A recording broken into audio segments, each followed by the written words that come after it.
소설 잘 읽는 법, 그리고 소설 읽을 때 생각해보면 좋을 포인트들을 모아서 들고 왔습니다. 소설 읽기를 4단계로 나눠서 그 안에서 어떤 것들을 해보고 어떤 것들을 생각해보면 좋을지.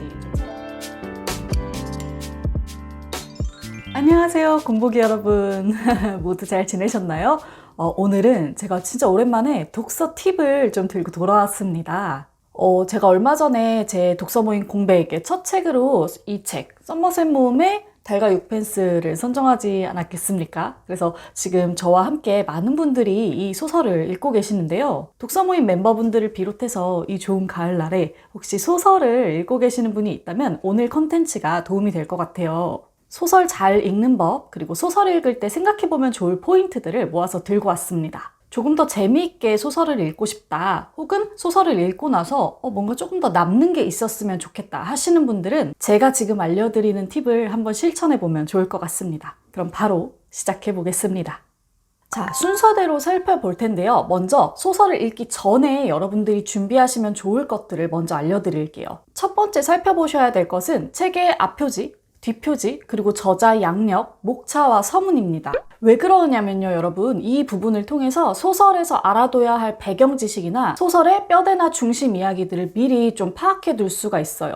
예를 들어서 내가 소설을 읽고 있는데 이 소설이 2차 세계대전을 배경으로 하고 있다. 그러면 아무래도 이 시대적인 배경을 조금 공부를 하고 읽으시는 게 좋겠죠. 제가 책이 있으니까 달과 육펜스를 예로 들어서 한번 설명해 볼게요. 보세요. 앞표지에는 이렇게 지금 폴 고갱의 그림이 들어가 있고, 뒷표지에 읽어보면은 이렇게 폴 고갱의 신화가 서머셋 모음의 붓끝에서 다시 살아난다 라고 적혀 있어요. 딱 보면 일단 이 책이 뭔가 폴 고갱과 관련이 있다라는 걸 알 수가 있죠. 그리고 안쪽에 있는 양력이나 역자 해설을 통해서도 이 책이 폴 고갱의 인생을 다루고 있다라는 것을 아실 수 있어요. 이 달과 육펜스라는 제목도 그 이야기와 더불어서 큰 의미를 가지고 있고요. 자, 그렇다면 이쯤에서 우리가 할 일, 이 폴 고갱이라는 인물의 인생을 한번 미리 알아보는 겁니다. 어떤 시대에 활동했고, 어떤 그림을 그렸고, 인생에 어떤 스토리가 있었는지, 이런 기본 정보들만 예습해도 이 책을 훨씬 더 잘 따라갈 수가 있어요. 이건 달과 육펜스 뿐만이 아니라 실존 인물을 모델로 한 소설에는 모두 해당되는 이야기입니다.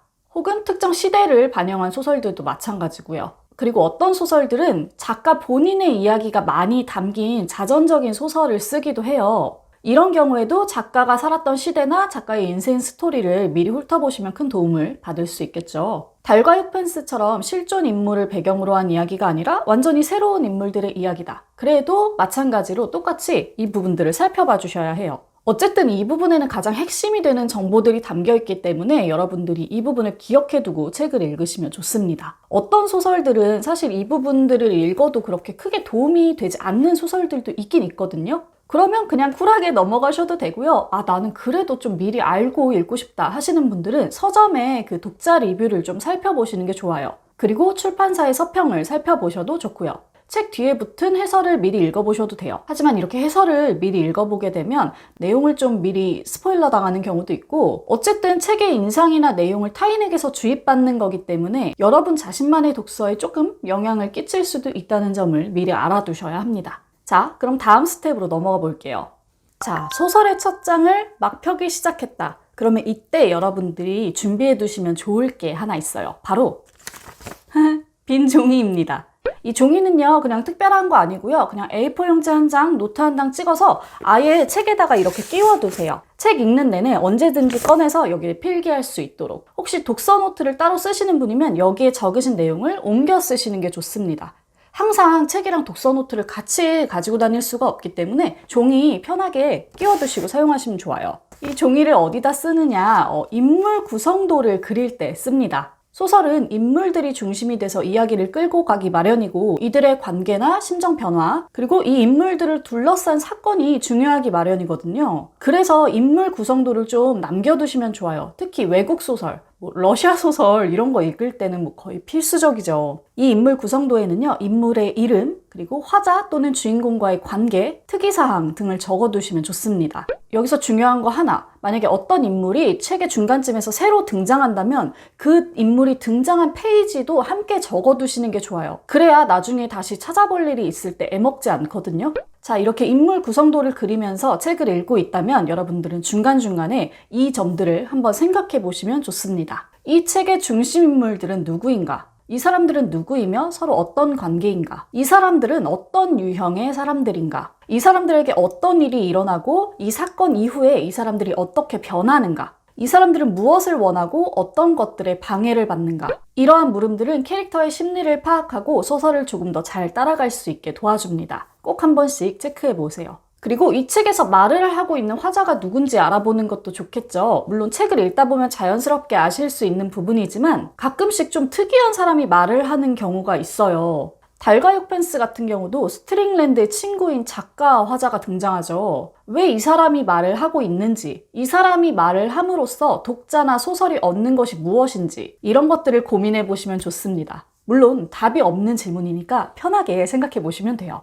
소설에서는 늘 어떤 사건이 있고 그 사건 이후에 변화가 따라오기 때문에 이 소설에서 가장 중요한 사건, 그에 따른 변화를 함께 파악해 두시면 좋습니다. 책을 읽다가 뭔가 중요한 사건일 것만 같다 이러면 빈 종이에 같이 적어두시면 좋아요. 페이지도 함께요. 그러면 조금 더 재미있고 능동적인 독서를 해나가실 수가 있습니다. 그리고 만약에 장편 소설인데 장이 계속해서 바뀐다 하면 이 장이 어떤 기준으로 바뀌고 있는지도 살펴보시면 좋아요. 이 달과 육펜스 같은 경우는 큰 장은 이렇게 하나고요. 보시면 안쪽에 이렇게 짧게 숫자로 구분이 되어 있습니다. 이 책에서는 주로 장면이 바뀔 때마다 장이 같이 바뀌거든요. 시간과 배경이 휙휙 전환되는 느낌으로 좀 접해보실 수가 있습니다. 이 책 같은 경우에는 장의 제목이 따로 붙어 있지 않지만 장의 제목이 따로 붙어 있거나 짧은 서문이나 식구 같은 게 붙어 있다면 그것도 조금 유심히 살펴보시는 게 좋아요. 그 장을 이끌어 나가는 주제가 되기도 합니다. 한 장이 끝났을 때 다시 돌아와서 체크해보는 것도 좋은 방법이고요. 긴 장편 소설일 경우에는 사건이나 인물이 복잡하게 얽히기도 합니다. 이런 소설 같은 경우에는 큰 장이 끝날 때 이 장의 주요 인물과 주요 사건이 뭐였는지 간단하게 적어두시는 것도 좋아요.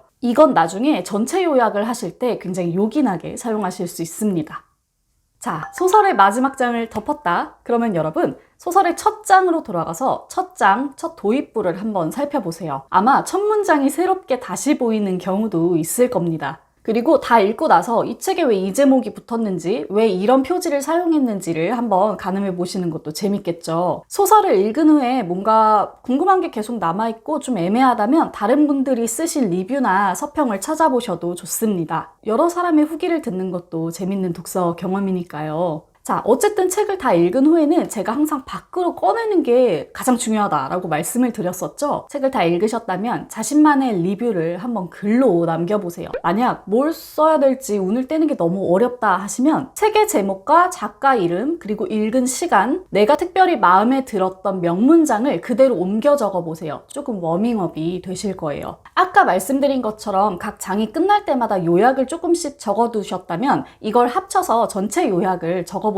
방법도 있습니다. 혹은 적어두셨던 중심 인물이나 사건을 중심으로 요약을 해볼 수도 있겠죠. 여러분이 책을 읽으시면서 메모한 게 이 과정에서 또 한 번 빛을 발하게 됩니다. 만약 책의 어떤 특정 부분이 너무 마음에 들었거나 감동적이었다면 그것도 한번 적어보시고요. 반대로 책의 어떤 부분이 너무 어려웠거나 거북했거나 별로였다면 그것도 적어주셔도 좋아요. 왜 그렇게 느꼈는지도 함께 적어주시면 좋고요. 소설 속의 캐릭터를 통해서 드러난 문제의식이나 사건에 내가 공감했는지 아니면 좀 반대 의견이었는지도 한번 적어보시면 좋습니다. 이 책 달과 육펜스 같은 경우는 주인공인 스트링랜드의 행동이 굉장히 괴상하기 때문에 여러 가지 의견이 있을 수 있어요. 그런 것도 공유를 해보면 재밌겠죠? 또 책을 읽다 보면 문체가 굉장히 독특한 작가들이 눈에 띌 수도 있습니다. 이것도 적어두시면 좋아요. 물론 이 부분은 굉장히 특이하지 않는 이상 처음부터 눈에 띄지는 않거든요. 천천히 연습을 거듭하면서 파악해 보시면 좋겠습니다. 우리가 이렇게 적는 것에는요, 당연히 정답은 없습니다. 우리의 의견이 서로 다를 수도 있고요. 가끔은 내가 공부하고 정보를 모아온 게 아예 다른 틀린 정보일 수도 있어요. 그렇지만 괜찮습니다. 그것들을 또 다양하게 보기 위해서 우리가 유튜브도 시청하고 리뷰도 보고 이렇게 북 모임도 하는 거잖아요. 편안한 마음으로 마음껏 공부하면서 읽어보시면 좋을 것 같아요. 네, 이렇게 소설 읽기를 4단계로 나눠서 그 안에서 어떤 것들을 해보고 어떤 것들을 생각해보면 좋을지 좀 살펴봤습니다. 모든 일들이 그렇지만 뭔가가 능숙해져서 잘할 수 있게 되면 더 재밌게 느껴지잖아요. 독서도 마찬가지인 것 같아요. 내가 한 이런 여러 노력들을 통해서 배우고 얻고 이것을 바탕으로 앞으로 더 나은 독서를 해나갈 수 있다면 계속 독서가 더 좋아지는 그런 선순환의 경험을 하실 수 있을 거라고 생각해요. 자, 앞으로도 저는 우리 공부기 여러분들과 즐거운 독서 생활을 할 수 있도록 꾸준히 공부하고 노력해 나가겠습니다. 앞으로도 저와 쭉 함께 해주세요. 오늘 영상 시청해주셔서 정말 감사합니다. 우리 공부기 여러분들 언제나 건강하시고요. 책 읽는 시간 되세요. 안녕.